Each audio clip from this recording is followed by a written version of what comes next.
पश्चिम बंगाल में toll plaza पर सैनिकों की मौजूदगी को लेकर राजनीति कर रही ममता बनर्जी को अब सेना की ओर से भी जवाब दे दिया गया है। सेना का जवाब सुनकर आप भी ममता की सेना वाली राजनीति को पॉलिटिकल फ्रस्ट्रेशन का ही नाम देंगे।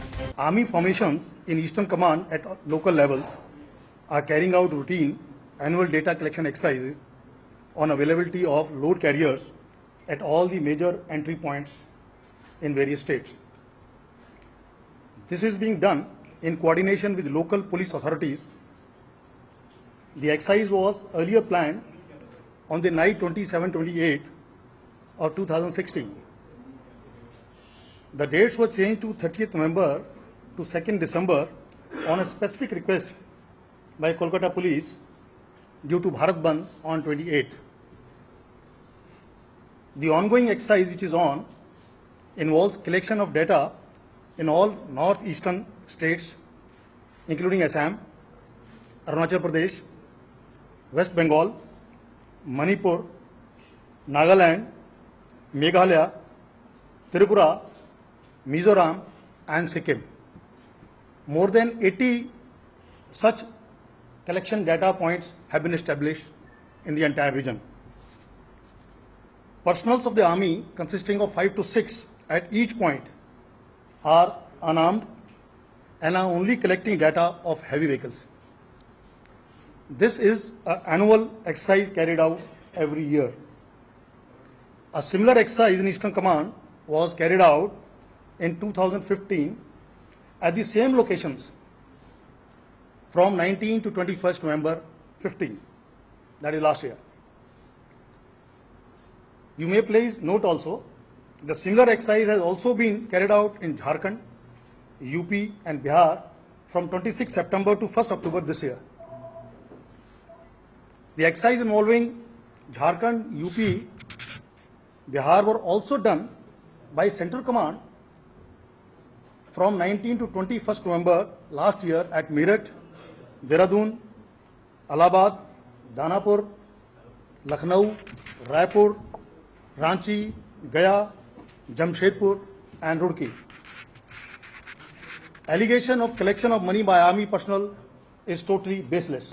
ममता की सेना पर की गई ओछी राजनीति पर सदन में भी रक्षा मंत्री मनोहर पर्रिकर ने जवाब दिया और बिना नाम लिए मामले का राजनीतिकरण करने पर इसे पॉलिटिकल फ्रस्ट्रेशन की संज्ञा देते हुए तृणमूल पर करारा प्रहार किया। आज एक राज्य के मुख्यमंत्री ने जिस प्रकार भारतीय सेना के बारे में कहा है उसे मुझे बहुत बड़ा सदमा पहुंचा है। मुझे सदन को इस बारे में कहना है कि एक आर्मी का रूटीन एक्सरसाइज होता है जो पिछले कई बरसों से जारी है। पिछले बरस भी 19 तारीख को पूरा सुनिए तो सही प्लीज। पिछले बरस भी प्लीज ये एक्सरसाइज हुआ था। 19-21 नवंबर 2015 में हुआ था और पिछले करीबन 15-20 सालों से एक्सरसाइज चालू है। प्लीज आप बोलते जाइए। इस बार भी बाकी राज्यों में काकोली जी प्लीज राज्यों के साथ ईस्टर्न कमांड ने ये एक्सरसाइज बंगाल, आसाम, अरुणाचल और अन्य सभी नॉर्थ ईस्ट के राज्य में अभी जारी है। उसके पहले यूपी, झारखंड, बिहार में भी हुआ है। इस बारे में please you complete your statement. इस बारे में सेना ने इस बरस भी अलग अलग राज्य में कंसर्न ऑफिशियल को इस राज्य में वेस्ट बंगाल में कंसर्न ऑफिशियल्स को इसकी जानकारी दी थी। प्लीज यस आप कंप्लीट करें।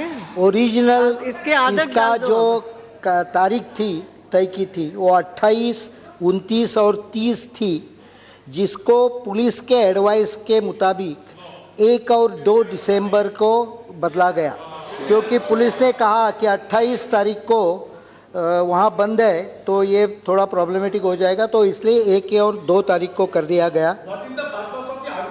ट्रैफिक कंजेशन के डर के कारण ये सब कार्यक्रम में जॉइंट इंस्पेक्शन पुलिस के साथ भी की गई है। पुलिस के साथ कहाँ लगाना है, कैसा लगाना है, इसका जॉइंट एक्सरसाइज हुआ है। मुझे इस सदन को कहते हुए बहुत दुख हो रहा है कि इस प्रकार के सेना का रूटीन एक्सरसाइज को कंट्रोवर्सी बना लेना एक गलत है और indicates a political frustration rather than correct aspect being pointed out। ये केवल पॉलिटिकल फ्रस्ट्रेशन है। ममता मोदी के विरोध में इस कदर अंधी हो गई हैं कि उन्हें ये तक समझ नहीं आ रहा कि जिस पर वो राजनीति कर रही हैं, उसी सेना की बदौलत आज हम देश के अंदर सुरक्षित महसूस करते हैं और चैन की सांस ले रहे हैं।